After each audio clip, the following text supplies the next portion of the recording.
Michaela McGivern is a psychic medium, shaman, and energy medicine practitioner. She helps people heal on all levels, find peace and resolution in their lives, and access their authentic power and expression by releasing stress, emotional wounding, and trauma in the subtle energy body. Clients feel empowered, energized, and motivated to pursue their purpose with new enthusiasm. It is her pleasure to offer guidance to others during psychic readings to illuminate that path that best serves the soul's highest path in personal and business relationships. As a medium, Michaela is the conduit between those who are grieving and their loved ones on the other side by providing opportunities to connect with them through intimate healing conversations. These deep discussions provide healing, hope, and completion for those on both sides of the veil. For the past 23 years, she has been collaborating with her guides to offer new perspectives on personal and business issues. Her psychic readings provide insights that inspire clients to move through challenges, raise their vibration, and discover an optimal path to move forward on. She also offers space clearing for homes, businesses, and land to rejuvenate, revitalize, and harmonize the energy. This is very helpful to realtors who may have difficulty selling a property or business, homeowners who notice that there is stagnation, conflict, or financial instability. Hello, everybody. I'm so pleased to have here with me on the Healer Hub podcast, Michaela McGivern. Hi, Michaela. How are you? Hello. Nice to see you, Anca. It's a pleasure to be here. Thank you. Yes, I'm so psyched to have you here because you have this angelic presence that we were talking about when we jumped on this call. And I also love that your family name is actually coming from giving. Thank you. Yeah, not many people get that, but it's true. It's a good Irish name, but that's what it is. It's about. So let's segue into your background story. Who are you and how did you come to doing what you are doing today? Great question. I grew up in a family of 6 kids. It was very chaotic. So I spent a tremendous amount of time outside because that was my safe zone. So I was with nature a lot and the elements. There was water and air and animals and spiders, and I was really comfortable there. And I noticed around the age of 4 or 5 that I could communicate with them. Seemed really normal to me. The clouds responded, the sun responded. It just was like, yeah, okay. And yes, 4 and 5-year-olds are very magical in their thinking. I mean, I dove off a picnic table at one point at 5, thinking it would become a swimming pool. Reality was a little bit challenged there, but I truly believed it would happen because I'd seen it happen in other contexts with nature. But there was this law of physics I hadn't considered or understood at that point. So I grew up in a really chaotic family, a lot of dysfunction, but I had this really lovely connection with spirit. And then a little later, when I was, I don't know, somewhere between 7 and 11, I'm not sure exactly, I used to sing in the choir in the Catholic Church. And the choir was up above the main level of the church. And so it was usually in funerals. And I would see all these angels flying around. It was like, oh, so I actually really enjoyed singing choir at deaths, funerals, because of the angelic presence. So I didn't really tell people about my experiences because it just didn't seem like a great idea. And so I kind of put it on hold. And then I went to college one day and I was hearing voices and I was thinking, oh my God, I'm having a schizophrenic break, which I was not, but the counselor was very reassuring. It's all fine. So I kind of put that on the back burner. But my curiosity in college was about philosophy and religious studies. And I just really wanted to know how people perceived the world, the cosmos of spirit. Just how did they get it? You know, what guided them in their life? So I did that for a couple of years, and then my course changed because of my mother's decision. So I went into studying to be an occupational therapist because she said you have to do something practical. And I wasn't exactly in a practical field of study. So I studied the prerequisites and I went to occupational therapy school, and I actually loved it because I like medicine, I like science, and it was really cool to me. And so I started out in my career as an occupational therapist, and I worked for the first 10 years predominantly in neurology, so with head traumas. That was the specialty I worked in, strokes, anything neurological, but some other stuff too, but that was the primary area. But the underlying question for me was always, what are people really going through? Why are they having this experience in their life? What is it that is opening up for them, or what are they being shown or taught? Because it's such a dramatic thing to go through, having a head trauma or a stroke. And life is never quite the same. So I was just like, what's going on there? And so it really piqued my curiosity, because I recognized that in traditional medicine, it's very much physically based. And that was participating in that and contributing and helping people. But there was a whole other element that I was very curious about.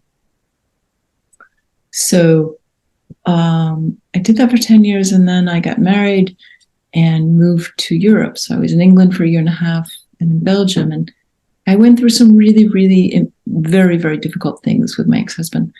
But simultaneously, I was being exposed to things like essential oils, using a pendulum to muscle test, energy medicine, homeopathy, all these alternative forms of healing, really guided meditations.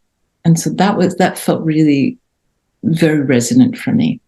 So I was in Europe for 10 years, and then I came back in 2000. And I really delved deeply into the shamanic work, the intuitive work, the hands-on healing work.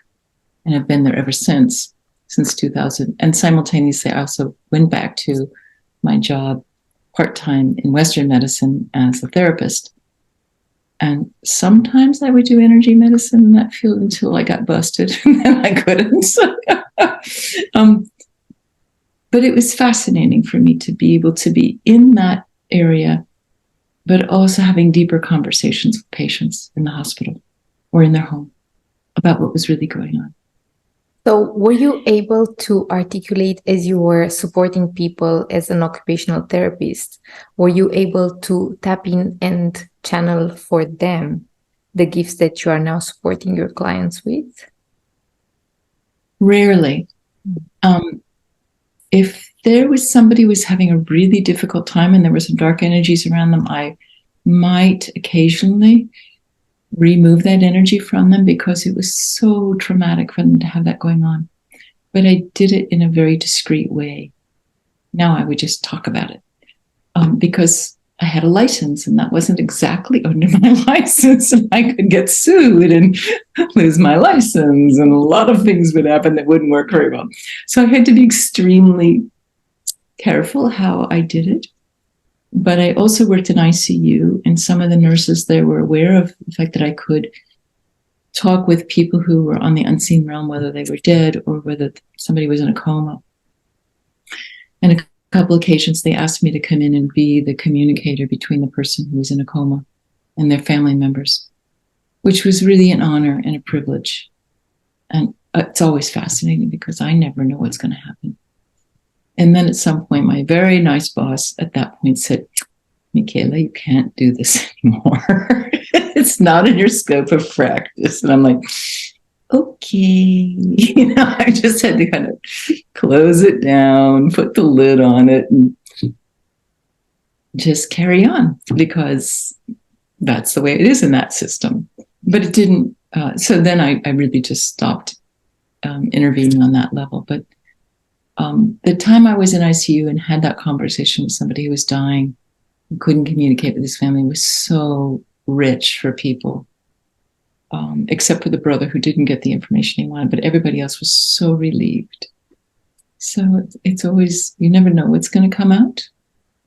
Yeah. And I'm just like the pizza delivery person, I'm just giving you the information. Yeah, but there is an aspect to it that when I go into that role, whether it's communicating with somebody on the other side or I'm doing a reading, I ask for the guidance to be clean, clear, and delivered with compassion in a way that the person can hear it. You know, nobody wants a hammer over the head or a frying pan that hurts. You know, it's like, how can I deliver this tactfully and compassionately so it's well received? Mm. So that's always my intention. Occasionally, it's very direct, but that's kind of my request in the beginning. Yeah. So what do you define as healing? What does healing mean to you? And how does it relate to the modalities that you are now using? How long do we have to talk? Anca, there's physical healing, okay? When I'm doing individual healing sessions for somebody, they might come in and say, I have an incredible backache. Okay? And then we start to unpack what are the emotions that are there? What are the held memories that are there in the tissue? What are the beliefs that are in there? What other beings are in there? What's happening in the ancestral line? So it can go in many directions. The physical healing can be a direct result of the interaction amongst all those elements, or just maybe one or two. So for most people, they think, I want my backache to go away. Mm-hmm. That's one level. Another level might be, I want to feel at peace with myself because I'm having trouble sleeping. I'm anxious all the time. I don't understand why I'm reacting, why I'm hypervigilant. So we might look at what's happening again, right now, what's coming up for him or her, emotionally, physically. What are they having in terms of memories? Maybe it's past lifetime stuff. Mm-hmm. Maybe it's a lineage piece that they're carrying that they've agreed to clean up. Maybe it's from a past life when they died in a very unfortunate way that's ready to be released. Maybe it's based in the current state of affairs that we're going through, what's happening in the Middle East or the Ukraine, where there are just these horrific things that are happening to people that activate people's memories from another lifetime, maybe where they were the victim or the perpetrator. So sometimes it's karmic. So those are all possibilities. So healing often could be the relief of pain, the release of anxiety or some emotional state that's not okay. It can also be for people who are asking for mediumship sessions. They want to know the answer to something they don't know. So I was working with someone recently whose mother gave birth under a very difficult set of circumstances. And she never really knew the full story. And I'm guessing she's in her 30s. And so we brought in one of her relatives who raised her. And I read the mother who's still alive. And so for her, the healing was understanding what her mother went through, finding some compassion, and also just kind of getting, this is who my mom still is. And then understanding why the person who raised her didn't spill the beans about the circumstances under which she was born and what her mother's situation was. So the healing was more like a sense of resolution there. And that was great. And then there's another whole level of healing, which is about completion. And that happens often in the mediumship sessions, where someone on the other side maybe wants to complete something with somebody they didn't say, or somebody on this side wants to be able to express something. So we often, have situations where people die and we didn't get to say, I love you, please forgive me, or why did you do that? Or this was really weird, or I have this feeling that da-da-da-da-da happened, or why does my sister hate me? Like, those are big deals. So it brings understanding and a sense of context that people can hold the loss in or the life event in, that brings them a sense of peace. So healing has a lot of different meanings. So I hope that gives you some possibilities to consider. E complex. non-exhaustive answer. So you are mentioning that sometimes we might carry pain in our physical body that is related to maybe karmic, maybe ancestral aspects. And I'm thinking about the highly sensitive people who are attuned now to the emotions, the energies that are happening around the conflict in Palestine and Yemen and Ukraine. And there are so many others.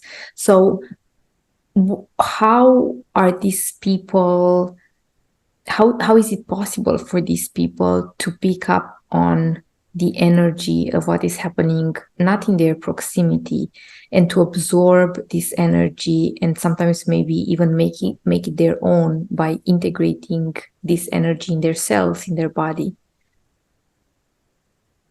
Again, a very complicated question, but a really lovely one.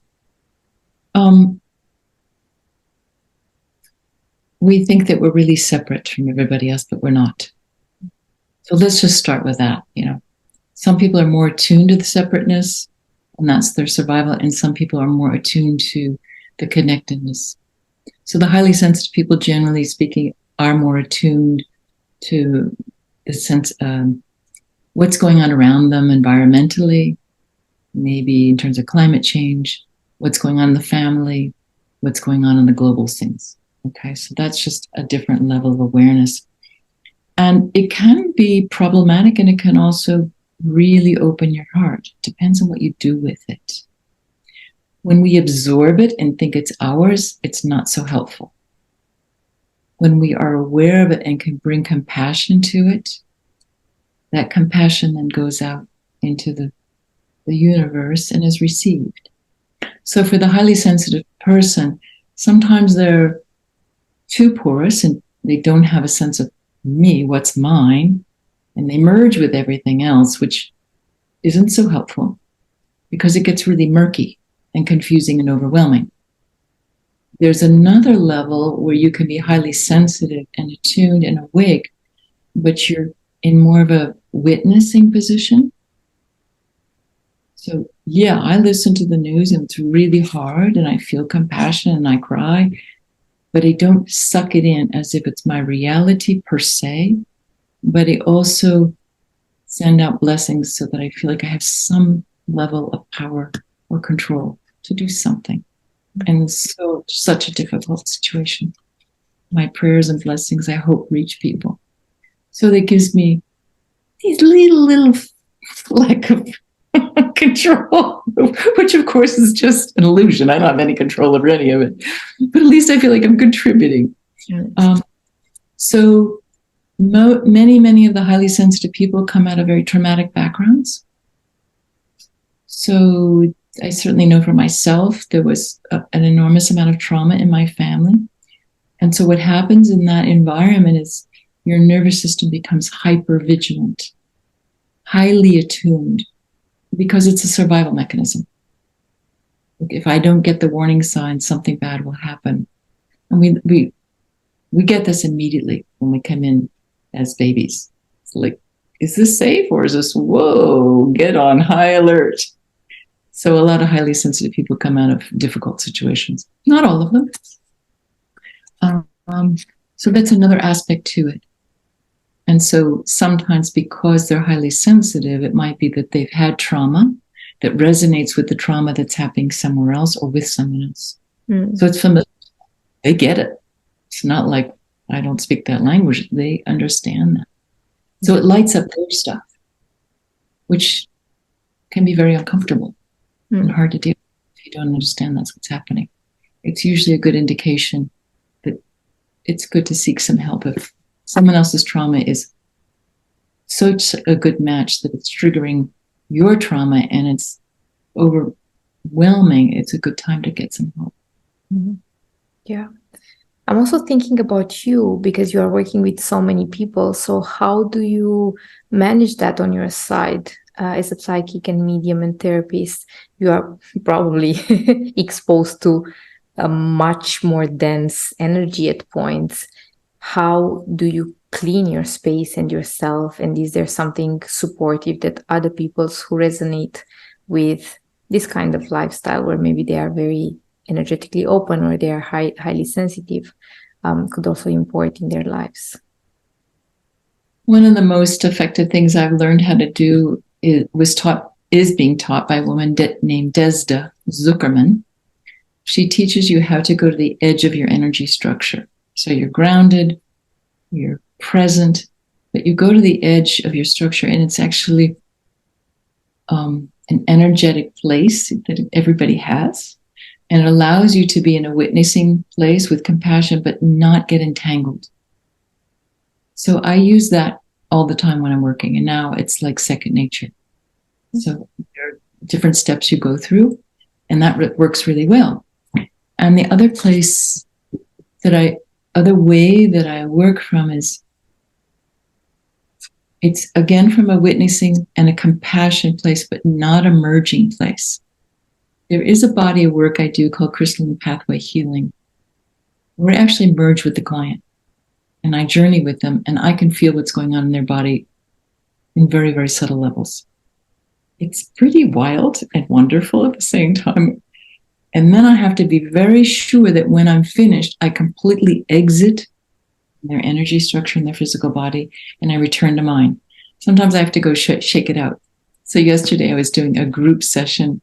There were 9 of us, and I was doing readings, psychic readings and mediumship, and it was really cool. But after each person's reading, I had the entire group stand up. I used my metal bowl. I rang that, and then everybody shook it out. So they didn't hold on to it physically, because people can absorb it really easily. And they're like, why do I feel so dense? Oh, it's like, okay, let's let it go. Let it go. So being physically moving is really helpful. Being conscious that it's not yours to fix, to take on, is really, really important. But the most important thing when you're listening to someone else is just to witness and be compassionate. And if it starts to get intense, hand it over to spirit, because it never was yours to take on. So those are some of the things I do in terms of just keeping my own energy clear. And I, of course, do clearing, different kinds of clearing practices on a regular basis. Mm. Yeah. I have a dowsing rod to look at, did I pick something up? Oh dear. Sometimes I do. And I haven't heeded the warning signs, or it's very unconscious because it matches something in me. So I have ways that have been taught to me over the years of how to release those energies or that kind of stuff.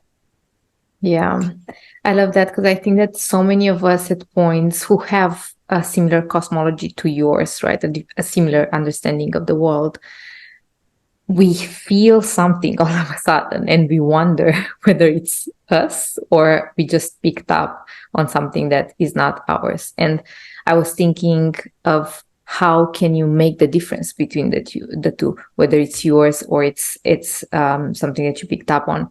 But then you answered it in a very beautiful way, because it doesn't matter if it's truly yours or if it's something that you picked up. It's more a question of how do you alchemize it, and the invitation of, if you feel that that's not something that you need to hold or it's beneficial for you, then you can just hand it to the spirit so that it can be transmuted in light. That is true. And there are also situations where people pick up really dark energies and they can't transmute them. That's when you really call somebody. I mean, I was working with someone recently, and it was very difficult to actually look at this person in the eyes, because she was in such turmoil, and she was in a really negative spiral. Life is against me. I don't know what to do. I'm overwhelmed. Negative, negative, negative. And it wasn't a situation, it was a group, and I couldn't really address that there in the group because it wasn't what I was there to do. But sometimes people, when they're in a really, really dark space, they don't know if it's them or the dark energy, because it has all merged. It's a really important time to reach out to somebody who knows how to work with that energy, because it can lead to some pretty serious consequences. So the telltale signs of depression, life is horrible. They look self-hatred or self-loathing, They're so stuck, they don't want to go out. They don't feel any love. Their heart's shut down. Their mind just keeps going, going, going. They might even hear really negative voices. Those are some indications of somebody who needs to reach out to get help with that kind of energetic situation. That's not something you can just say, hey, spirit, move out. That's so interesting. Sorry, I cut you. So you meant to say something else? No. Yeah. Because in my perspective, and I think it's great that we're having this conversation, I thought that through the mere intention of an individual, as we are all one and we all come from light, it is enough to just call it out and ask God, the spirits, the universe to alchemize it and transmute it for you. So the question is... It doesn't work. Yeah, I got that you actually need support for that. Then the question becomes, how does one get this type of really dark energies? And is there a way for us to be aware and to protect ourselves from that? Well, we all have darkness inside of us. You know, it's just part of being human from this lifetime, accumulated lifetime. So let's just put it on the table. We have lightness, we have dark. The more unresolved trauma from many lifetimes or this lifetimes there can be an attraction to that darker energy. So that's just kind of like a foundation. It does matter in some levels where it came from, but that's just where it comes in. Dark energies are attracted to alcohol, bars, drugs, violence. They like hospitals because there's a lot of blood spilled, and they're parasitical in nature, so they feed off that drama. I missed one. War, hatred, and I have experiences myself. They exist coming through on our screens, whether it's on our social media, whether it's on a movie we're watching, on our Netflix, whether we're at the movie theater. It's one of the main reasons I do not ever go to anything really violent or scary, because that energetic was put into the production and you can pick it up. It's pretty fascinating. People don't usually talk about this, and I don't usually either, but you asked. So, I went to this film once and I was like, why do I feel so horrible later? And then I went, oh, I picked it up. Because there's also a curiosity, like, ooh, and there's fear inside. So dark energy will feed off fear as well. So I wasn't neutral. I was terrified. So it resonated with the terror that I went through as a child. It's like, oh yeah, here's a little place we can hang out. It's like, oh. So unhealed places that we aren't even aware of, that are really terrified, powerless, hopeless, traumatized, violated. You can pull it in. And of course, it's not something you can put your finger on and say, oh, there's something, just walk through the door, but suddenly you go, I don't feel very good. What's going on? So those can be on the macro level, and they could be very small. But yeah, we all have the capacity to pull them in. Yeah, I love it, because I'm thinking about the fact that we tend to have a predilection towards a certain type of songs, a certain type of shows. And the more you feed on that, it seems that the more your energy is attracting and nurturing that kind of vibration. And I do have conversations with people, and I tell them, be very conscientious about what you expose yourself, and even the people that you expose yourself towards, because everything comes with a cost. Sometimes the cost is hidden. You think, oh, I'm just hanging out with this person. But if that person is really not aligned with who you are, and there is just like a small breach of trust, for example, between you and that person, I feel that their energy can infiltrate through that breach of trust. Yeah, because trust is very fundamental to who we are in the world. And when we have to trust these people we call our parents. We have to trust that they will love and protect and love us. I said that twice. And feed us and nurture us. It's so fundamental. And then there's another level. Do I have trust in spirit? Well, if you don't have trust in spirit and you've had a really traumatic background, it's really hard to feel safe in the world. So there's all these other subtle levels of trust as well. And it can be a small thing that triggers a bigger issue around trust. Like, I'm not safe to be myself, to speak out. I'm not safe in my body. It's not safe to pursue the career I want. They're all very subtle, but they relate to, how did I grow up? What was the environment like? It's communicated to us. How were we seen or held or not seen or held? It's as you said, it's fairly complex. It is. There's no question about it. So since you have experience with mediumship and psychic encounters, I'm wondering if you have an idea of what happens after death, or what is death through your perspective? Right, there's my perspective, and then there's everybody else's perspective. And it's kind of like that. So let me say that what I've observed as a medium is that we are pretty much culturally programmed to perceive the afterlife according to the religion that we grew up in, or the family system, or the culture. Okay, so that's one thing. So if I grew up in Catholic religion when I was a kid, but it all seemed kind of really strange to me. It didn't make any sense. I'd be going, can you explain this? How come you say this? But it just did not resonate as truth for me. But in that particular approach to life, there was heaven, there was hell, and there was purgatory. Those were your options. There were only 3 options. I'm like, what? Like, why am I going to sit in purgatory? Like, can't I just get off the bus and get on with it? And how long is hell last? And what could I possibly do as a child that could send me to hell? I mean, I was really perplexed. Like, all right, this lifetime I haven't done. Okay, I hit my brother. All right, fair enough. But hell? So it didn't resonate as true at all. And then I'd watch these funerals, and there were all these angels hanging out. I'm like, that seems more real to me. That was from a child's perspective. Then there are different religions who believe this is it. You have a body, you die, hasta luego. That's it. There is no afterlife. That didn't make any sense to me, because I know there's an afterlife from my own experience personally, and in terms of what I've witnessed with other people. And then you've got things like the Buddhists. You have to be honored go through the bardos. You've got 49 days to journey.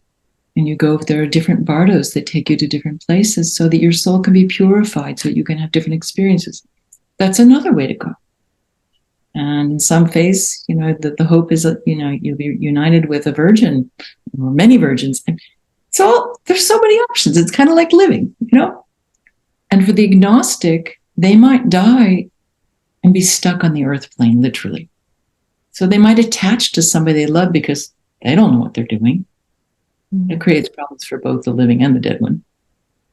Or they might just keep floating around and hang out with different people because they don't understand their soul is eternal and can go on into the light, which is basically the source of creation, love, heal, and learn. And, that's a really new concept for completely foreign concept for a lot of people. So my observation is people do many, many different things. Sometimes they hang around on the earth plane and wait for their loved one to leave. So they hang out in their garden as a bird or a turkey, and they just hang out until they're ready to go. Some of them come and go. Some of them go to the light and then they come back and visit again. Some don't go to the light. They go to the light and they're like, I got too much work. I'm not coming back to visit you till I'm ready. It could be decades. And some come back immediately and say, like somebody I was working with, the client wanted to talk to this person who had been dead maybe a year. And he says, I'm not ready to talk to that person. I have too much to work out. So there are many, many options. My own observation is,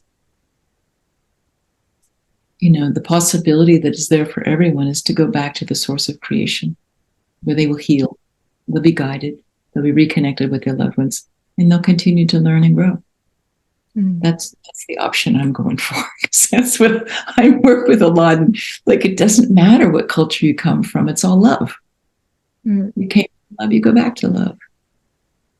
What I'm hearing you saying is also that the level of consciousness or the idea that you have about transgressing is kind of what perpetuates your state of being after you leave your body. That's what I'm noticing so far. So I think you said that really beautifully. And yeah, so, one way to live is also to prepare to die. Yeah. How much have I cleaned up my stuff? How much have I owned? How much have I apologized? How much have I worked with my shadow? Do I feel aligned with spirit in a way that inspires me to live from that place? Yeah. And you don't have to either, the soul has an infinite number of lifetimes. So maybe this lifetime, I'm not doing that stuff. I'm just going to be a bad boy or a bad girl and see what that's like.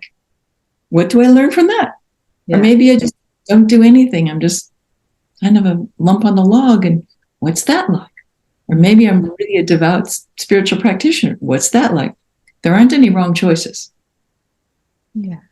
It's all about growing. Yeah.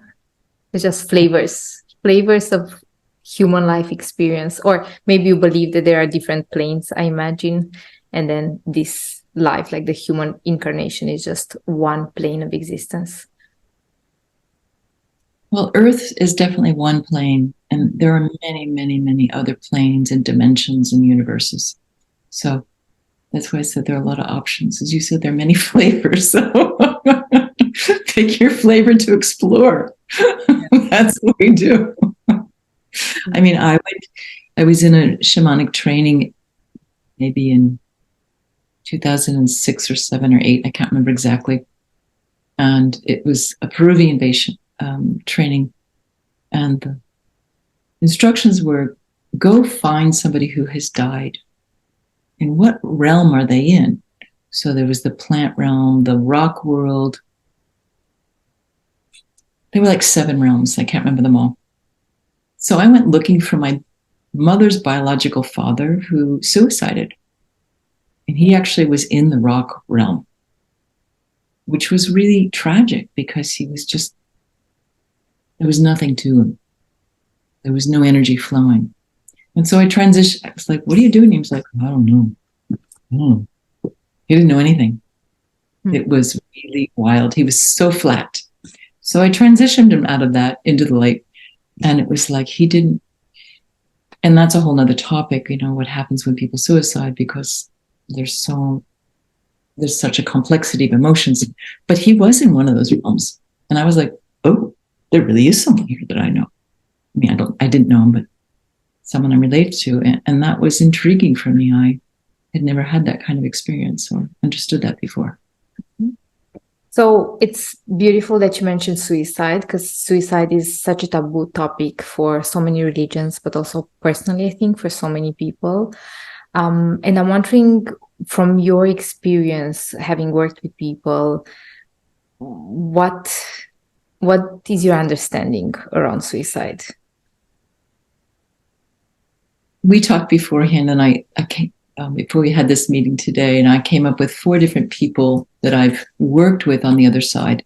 And I just want to briefly sort of share what led them to suiciding, because they were all different. Is that okay? So one of my guides' name is Gabriel. He was a young man, probably in his 20s. He was just experimenting with drugs. He took some. He never intended to end his life. And he did. It was like, so he crosses over and he's dead. And he's going, what happened here? Wait a minute. I didn't mean to die. And he was really obviously like shocked and sad and freaked out. And then he looked at how many people loved him, and he felt terrible that he caused them that kind of pain. It was not intended.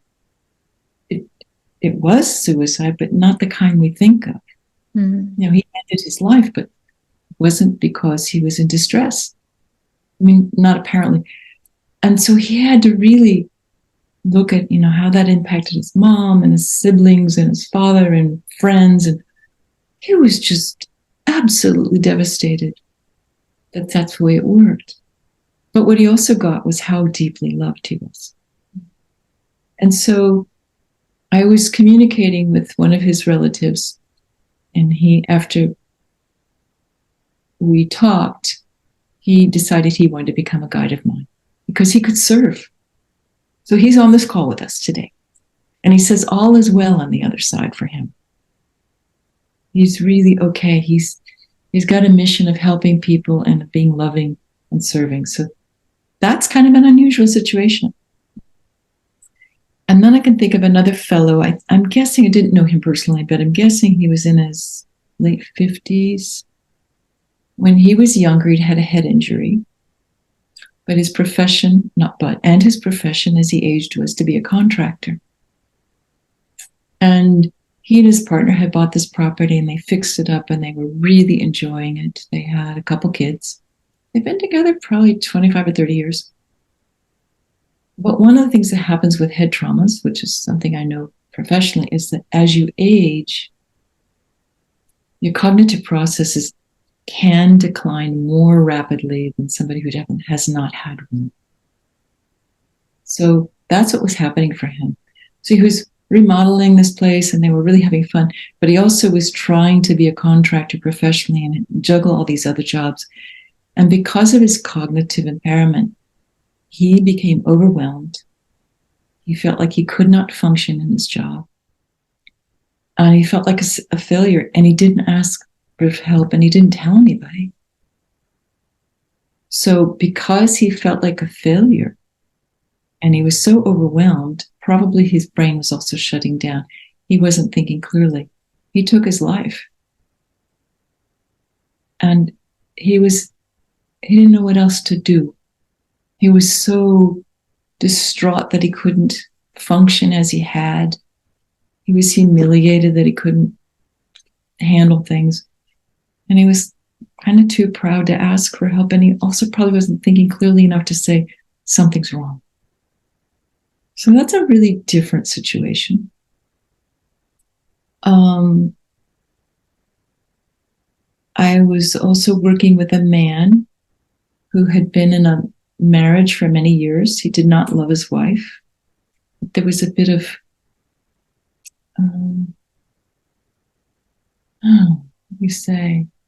she kind of had him over a barrel. He couldn't leave. And he had a lover who he really was in love with, and they had a fabulous relationship, but he didn't really tell her a lot of stuff. And he kept saying, I'm ready to leave my wife, but he couldn't because there were some weird things going on. And his lover also had a lot of social status in the community, and she just adored him. But he never made the commitment, and she didn't understand why. And he felt so torn because he couldn't leave. He didn't have the courage to leave this woman, his wife, even though he didn't love her. And he just felt like he couldn't make a decision. There was no good decision. And he took his life. So sometimes, and I've also worked with people who took their lives because the dark energies were basically running the show and telling them to. So it can be from the most benign thing, let's take some drugs and see what it's like, to I can't deal with my life, I don't have another decision, to really being possessed by some dark energies that are telling you all kinds of horrible negative things about yourself, that you're not worth living. It goes on and on. It's into all terrible case scenarios as to why people suicide, but generally they don't see another option. And sometimes it's an impulsive decision. And basically, those decisions can be changed in 6 seconds. So if anyone out there is listening who may feel suicidal, if you reach out in those 6 seconds and ask for help, the whole trajectory of your life can change. Because it's not a permanent state. Nothing is permanent in us, emotionally, cognitively. So asking for help is, even if you don't know what is it, 811? Oh gosh, I should know that now. There is a domestic suicide line. I think it's 811, but don't quote me. But there are a lot of suicide prevention lines out there. So asking is sometimes embarrassing and humiliating, but will spare everyone so much pain. Yeah. Thank you for bringing that aspect of compassion. I think that when I was younger and we'd have these conversations, mostly around literature and which poet committed suicide, there was always somebody who would hold the perspective that that's very egoistic, because of course you exit, but what about the people who are left behind? And then I realized in what a state of pain somebody must be for them to see only one possibility of dealing with that pain, and for that to be suicide.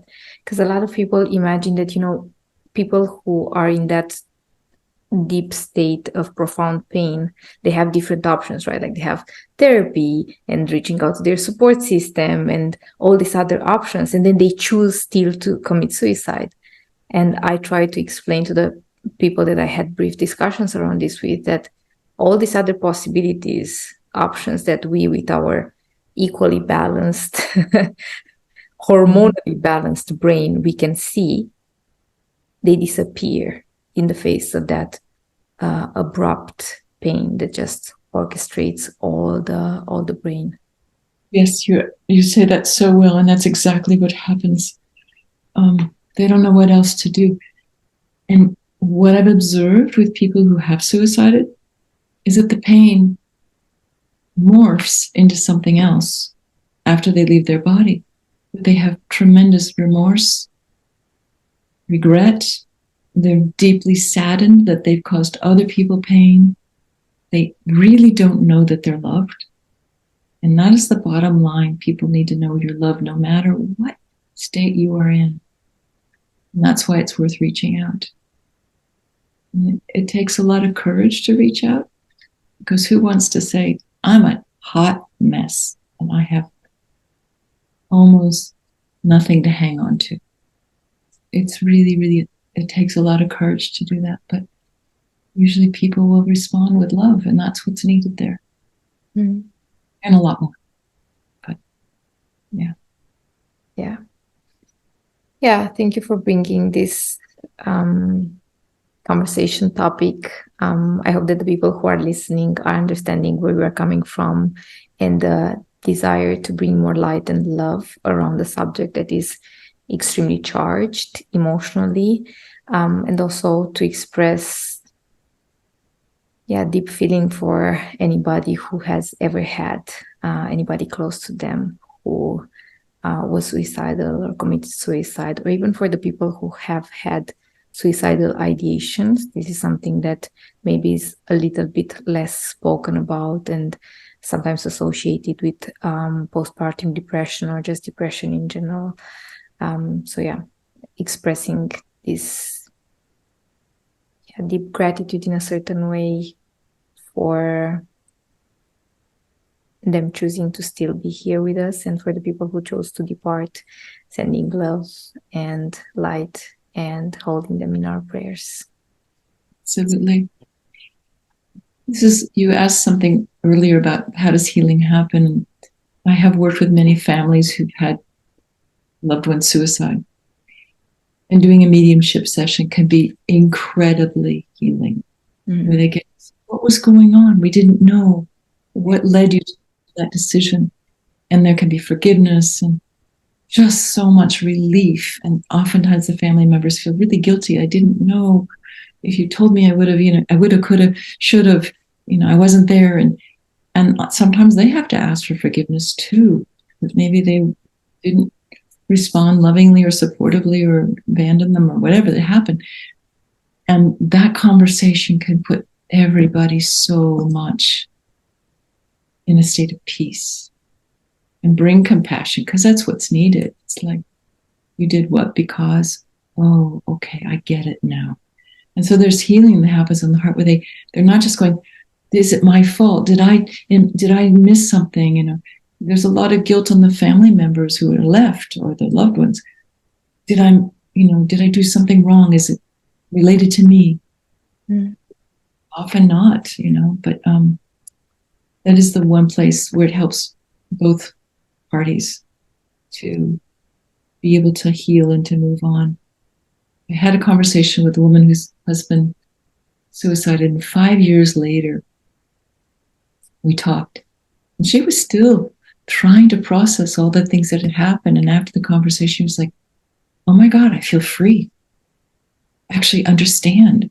It was just like she could lift this burden of guilt and confusion and overwhelm and remorse.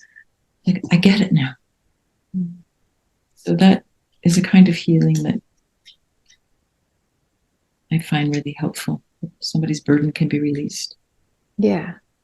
And that's such a beautiful gift to offer somebody through your mediumship services.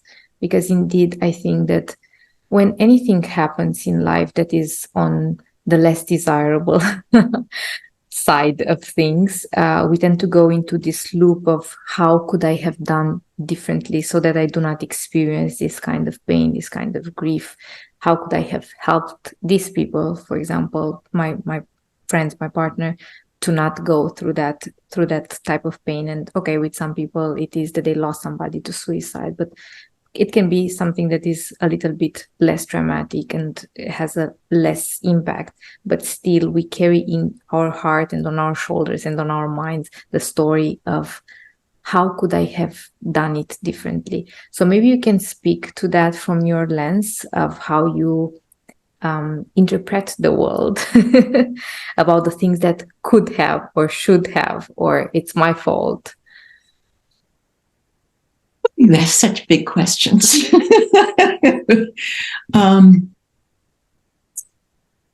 I think that we have to have compassion for ourselves as well. If we could do better, we would. If we'd known better. So that's the first place. I certainly had to go through that for a very long time. I was married to someone who was really, really in a very difficult psychological state. And I was living in another country where my children were born. And at some point, I couldn't financially stay there. So I had to leave my children with their father, who was not of sound mind from my position. And they were young. They were 8 and 9. And I think I beat myself up for probably 15 years. Mm-hmm. And then at some point, I realized that if I'd really had another option, I would have taken it. And in a mediumship session, my father came to me and he said, if you had stayed in that country, you would have died. And I knew that it was correct, because I knew that it was such a toxic environment for me to stay around the kid's father, that I would have died of breast cancer or some really very aggressive form of cancer. Well, later I did have breast cancer. Oh, but I did that when I lived in that country, because no matter what went on, there was no resolution. So did I have regret and remorse and guilt? Oh yeah.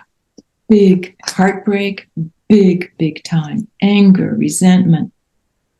And I had to unpack all of it and really look at, did I have a better option? I also really followed what Spirit told me to do, which was Spirit said, yeah, you need to leave. And I'm like, how can that be the right answer? Well, I'm still alive now. And my children are 31 and 32.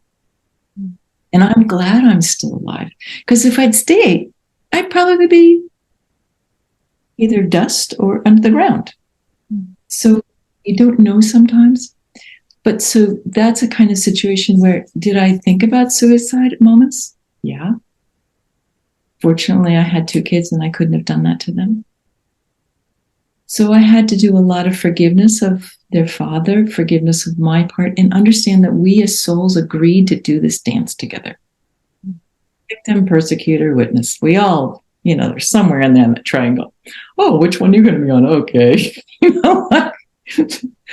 I played the victim out for a long, long time. Okay. He did the persecutor thing for a long, long time. Okay, fine. Until I kind of woke up and went, this is what I agreed to learn from, to grow from spiritually. And had I not been in that relationship, I probably would not have pursued the depth of healing and the practices that I now have. So we agree to do these things because our soul wants to really learn. It also wants to heal. You know that karmic relationship you had with your ex-husband? Oh yeah, well, it's up again. It's your choice to heal it or just to keep repeating it. I was kind of determined to heal it, but it took a long time. Mm-hmm.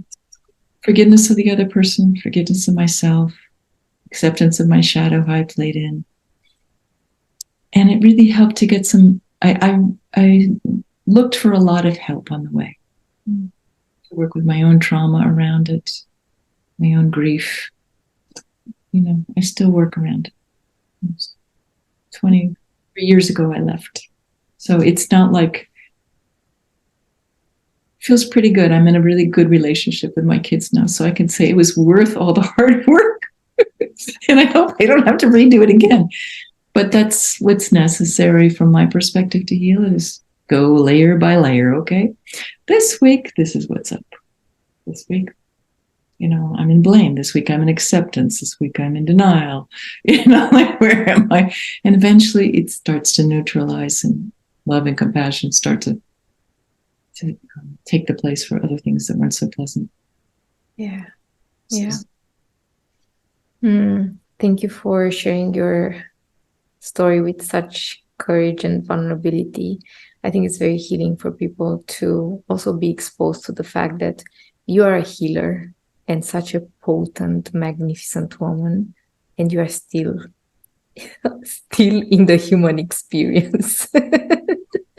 Oh yeah, 100%. I think what happens though over the years is there's less drama. And I can really see my part. So a little thing happened the other day and I went, okay, they thought that really irritated me, but what could I have done better? And I realized I needed to refine the communication because it wasn't 100% clear. So, each time for each of us to look at what's my part, how could I contribute to this? How can I shift it? At least it's something you can do instead of just wallowing in self-pity or the anger or whatever comes up. It's like, okay, well, I'm part of the equation. So what am I going to do about it? Yeah. Yeah. I also use humor. I felt that the moment where I was on the floor in my parents' apartment crying under Jesus Christ. We have in Christianity this representations of Jesus Christ. So I was there crying, snotting everywhere. And then I lift my head and I look and I'm like, isn't this funny? So I felt that was the moment where I saw through the veil, and I constantly go back, when like something is really dramatic and I'm like, oh God, life is so hard. And I go back to these moments like, oh, here I am having a blast all time. It's just part of being alive. Yep. From the depths of those crying to the absolute joy. And you just ride the wave and feel through it and appreciate that you're still here. Yeah. Yeah. So what is your biggest life dream at this moment? I don't have a huge life dream, but about a year and a half ago, I said, I really want to be able to talk about mediumship on an international level. And I'm actually doing it because I want people to understand there is many options on, once you leave your body, as there are expressions of life, but that ultimately we're all held with love. So I really called in this dream of wanting to communicate with people like you and have these conversations for people, because I guess it's what I'm supposed to be doing. So I don't have this big dream, but one of the dreams I did have for a very long time was to heal my relationship enough with my kids where they forgave me, I forgave, it was all forgiven. And I'm going to go spend Christmas with them, which is the first time in like 22 years that we've been together for Christmas. Mm-hmm. So I feel really blessed that, the dreams are simple. It's about love. It's about sharing the gifts. there's places I want to travel to. But I don't have like these huge dreams other than to just follow what spirit intends for me to do at this point. And I love the work I do still. Glad I'm not in traditional medicine anymore because I get to explore more and more opportunities with people about consciousness and healing. And I love it. It's very intimate work. So I'm still in terms of living my dream and sharing what I learn and continuing to learn. Yeah. Being of service. What do you find most rewarding in your, how to say, probably in your offering of your gifts, your work? I think it's those aha moments that people have where, for like a mediumship, oh, is that what happened to my mom when she was born? Thank you. It all makes sense. Or somebody I was working with who has been doing a lot of trauma around incest, and it was coming up in her body. And at the end of the session, she's not in pain and she's at peace. So it's really helping people touch in very deeply as to where they want to go on their journey to find peace. It's also helping somebody who was really an alcoholic who kept going on and off the binge. And he just went, oh my God, I don't have a desire to drink. That to me is pretty phenomenal. I was like, I'll take that. That's pretty cool. So it's really the opportunity to support people to really move to the next level in their life, whether it's healing from cancer or working with addiction, or they're dealing with trauma from childhood, or they're reconnecting, or in land clearing. Like I did some land clearing for some people where the Cherokee Indians who were natives here were massacred. And this family was just having so many difficulties. And afterwards, they felt like they were in a peaceful place like on their land.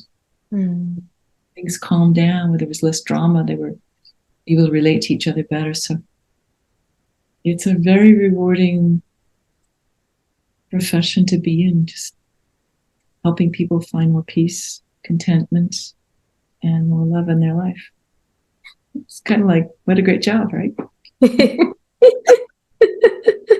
That's why I hesitated, asking you about your work, because it's more your service. Oh, good.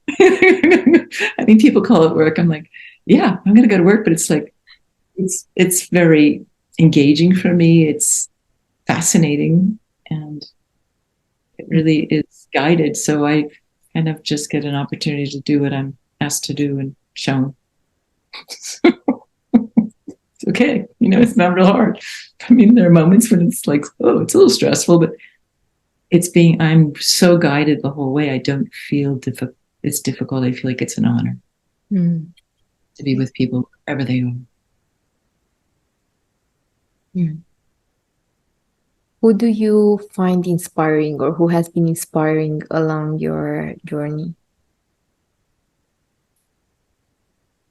It's a really fascinating question. Certainly I've had some really great teachers. Des Zuckerman was fabulous. I studied at the Four Winds for a while. A woman named Bonnie Saratori. These were all some of my teachers in shamanism and energy medicine. They were really great. But actually the person who's been most inspiring for me has been the Dalai Lama. It's really simple because his religion is kindness. And if I can aspire to do it on the level he does, I'll be good. I've got a long way to go, but I'm good. And I also have another teacher named Miranda McPherson, she's a non-dualist teacher, and she's been very inspirational in terms of how real she is, how loving, how wise, and how deeply touching she is in helping us face our shadows and dissolve our egos and just be real. So those are some really inspiring teachers that I owe a lot to. And I also am inspired and grateful to a woman who was the mother of one of my friends when I was 13. And things were in really, really rough shape at my house. So I spent a lot of time at Mary White's house. And her mother must have known things were pretty wonky. And she just let me come and spend as much time as I wanted there. She never asked a question. She just was kind and loving and spacious. So people that do that along the way in our lives, they don't have to be magnificent teachers in terms of, oh, I lead this institute or that. It's people who extend kindness just because they know it's needed. And I've been blessed by that in many, many ways and forms. My friend Jane, who lives in Belgium, is like that. So those are some of the most inspiring people because they just give because they want to love someone. And my husband's very inspiring. He's a very loving person. So I'm blessed. Yeah. That was very beautiful. I felt this heart opening when you shared that Mary White's mother invited so much kindness and spacious love. I think that sometimes we don't realize that in our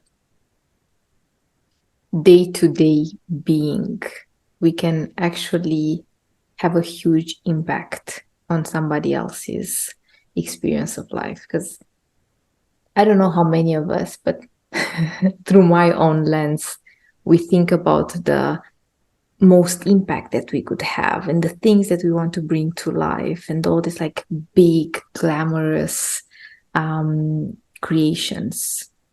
But then life is created through this interweaving of kindness and love on a regular basis, on a daily basis. Yep. Like one of my neighbors had knee surgery, Sure, I'll walk your dog. Sure, I'll bring you some soup. Somebody else was sick. Oh, I've got some of this in my freezer. Oh, your husband just fell on his face and he has a mega injury here somewhere. I mean, they don't have to be monumental. Or you call somebody up you haven't heard from, go, how are you doing? Yeah. Just thinking about you. Yeah. Those, to me, are those simple random acts of kindness. They're really just gifts for all of us to give and be the recipient of. Yeah. Is there anything else that you feel called to share?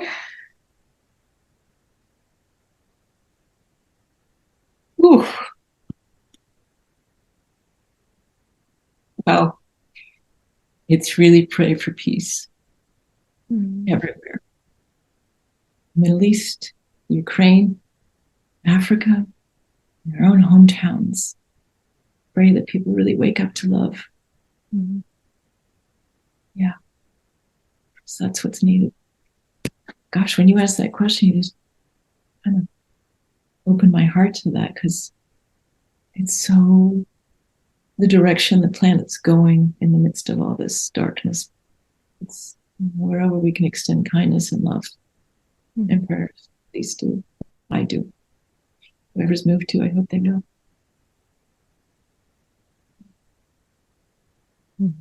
Thank you. So everybody, I hope that you heard that invitation to pray for peace and to invite peace in every single aspect of your being on a regular basis, daily basis, not only when you feel it's needed to maybe hold some activist perspective or donate or do something outwardly. It's also an invitation for inner peace and to let that guide us through our human experiences. You're so eloquent, Anca. Thank you. So it's an honor to be with you today. You hold such a beautiful presence and deep wisdom. Thank you for having these podcasts to share yourself and other people. I really appreciate it. And thank you for being here today. I really appreciated the light that you brought and the invitation to open our hearts to love. I'm wondering where people can find you online. You're going to find me occasionally on LinkedIn and Facebook. I've never even opened Instagram, so don't try to find me there because I'm just not a media person. But I have a website. It's MichaelaMcGivern.com. I do answer emails that come through there.